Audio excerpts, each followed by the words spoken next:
Now, Ronny, as you know, the radicalism and bigotry is a major threat for the world. So these people, the bigot people and the radicalists and extremist people, they are full of enmity and hatred. They are against other religions. They are even against between themselves. For example, there are many different sects between the Muslims. They are against other Muslims also. So they're, however, religion, there is love, compassion, mercy, love, tolerance, forgiveness, and they also hate the beauties. For example, they hate science, they hate aesthetics, they hate arts. They are full of hatred against everything. So how do you think, but this is a problem among Muslims, but this is also a problem among some Jews and Christians also. So how do you think these people can be educated, and this radical and bigot people, and to remove the threat of radicalism, and how all faiths can call believers to peace and harmony? That's a tough one. I don't know about, educating people. I was once really depressed about how can I change things, and I went to a friend and I start, I was really down, and I tried to explain to him that the world is going down and I don't know what to do, and he told me, start with yourself, start with your house. Put your house in order, maybe you put some flower outside, and pray for the best.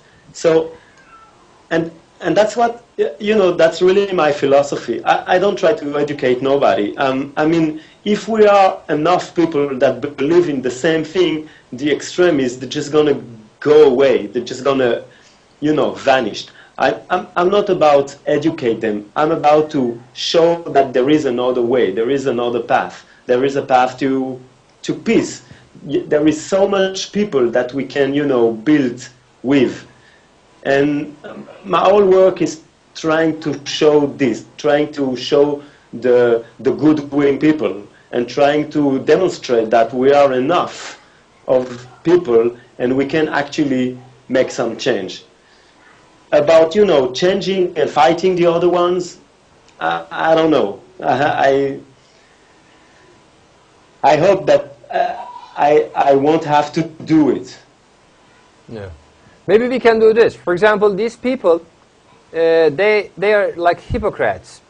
For example, they swear to act in the name of God, but they kill innocent people. They do violent attacks, terrorism, for example. And we know terrorism is against any religion. Terrorism, Islam denounces terrorism, and terrorism is also, there's compassion, mercy, love in the Christianity and Judaism. Definitely, both three divine Abrahamic religions are against terrorism. There is no room for terrorism.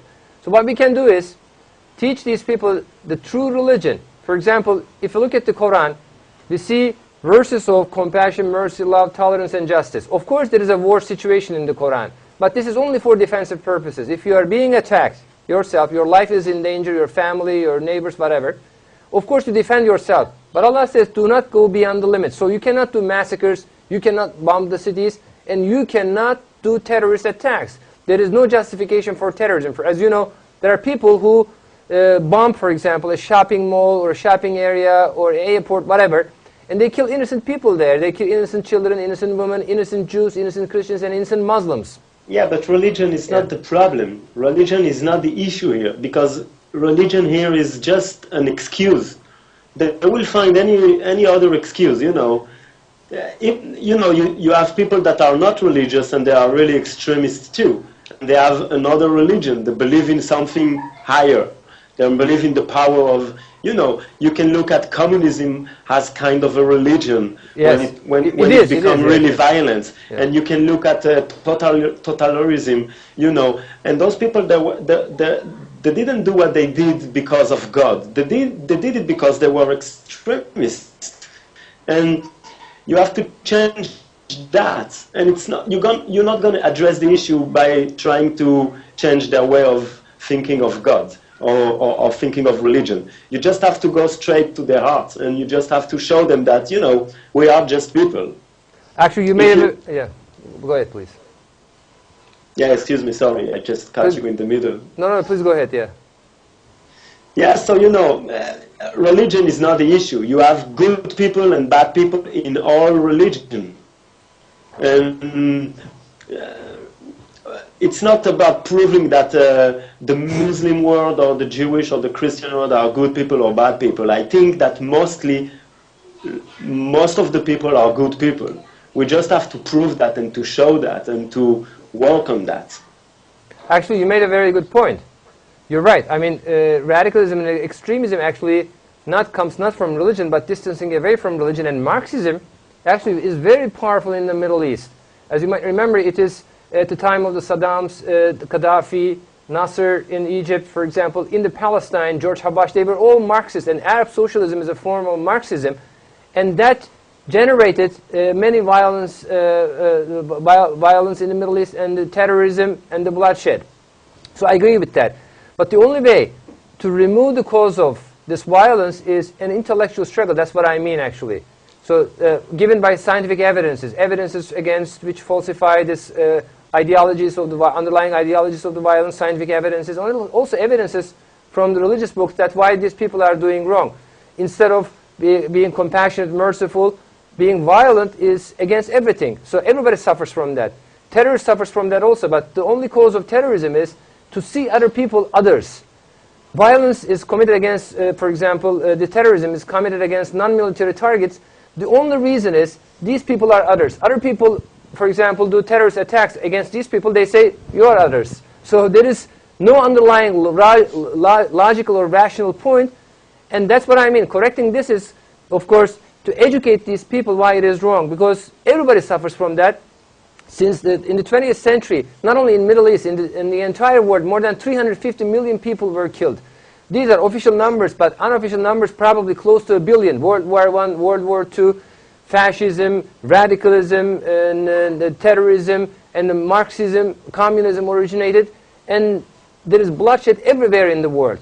But this is wrong. Yeah, actually, I want to add a few things here. First off, I want to congratulate Ronnie on knowing that he's teaching people. Because with his flyers and what he's doing, actually, sir, you are teaching people to be compassionate and understanding. You may not look at it that way, but you definitely are. The education that we talk about when we talk about educating people is not necessarily in religion, but in the causes that corrupt religion, or in the causes that corrupt society. Not even necessarily, if a person was an atheist and I was talking to them, I would say not even necessarily in religion, but in society. Because as OKTAR was saying, the situations we have with Marxism, communism, socialism, Leninism, fascism, corporatism, there's lots and lots and lots of isms, and most of them aren't very good. But the thing of it is and I could go on to romanticism and sentimentality. These are all serious problems that cause serious problems. And a lot of times, if you look up what the U.S. deems as a terrorist act, is an act that brings attention to somebody's ideas or ideologies that's basically like a child screaming in a temper tantrum. It's, look at me, look at what I did, look at what I want to do. And that is what the U.S. looks at as a terrorist action, is something that brings attention to somebody's ideologies or somebody else's actions that wants people to see that. And a lot of people that we consider radicals, to them, they may think they're doing right. But a lot of these people are doing it using religion as an excuse. And this is bigotry.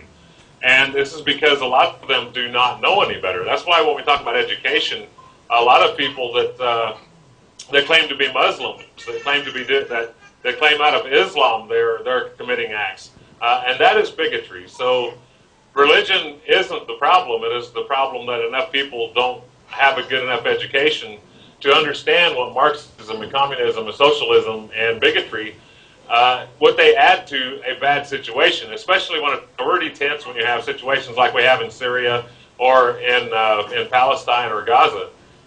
When we have people that are not even being educated as far as scholastically in history or science or anything like this, then this also causes problems because people can't understand the root cause of where these problems are coming from. So Ronny, you are doing a good job in educating people. And if you don't want to admit it, that's fine. But I will congratulate you on the job you're doing.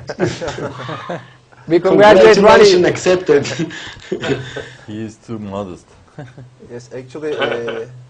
No, I'm just trying to focus on the positive aspect of of the work, and not trying to fight the bad, but to emphasize the good.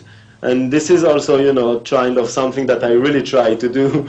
I really try to focus on that, on showing the good thing and showing the good faces. And to me, this is the issue here. We can be, we were talking before about the Middle East and all the countries in the Middle East. We are so many people, and we can be so strong together, working together. Imagine really a world when the Middle East is united under one big umbrella, and all these people working, traveling, using the same money and doing business together. It could be, it could be amazing. It could be, and we just have to prove ourselves that we can do it. And religion it's not the issue. It never was. It's just, another ism, as you said before. We just have to push ourselves to the places when we can take control of our fate.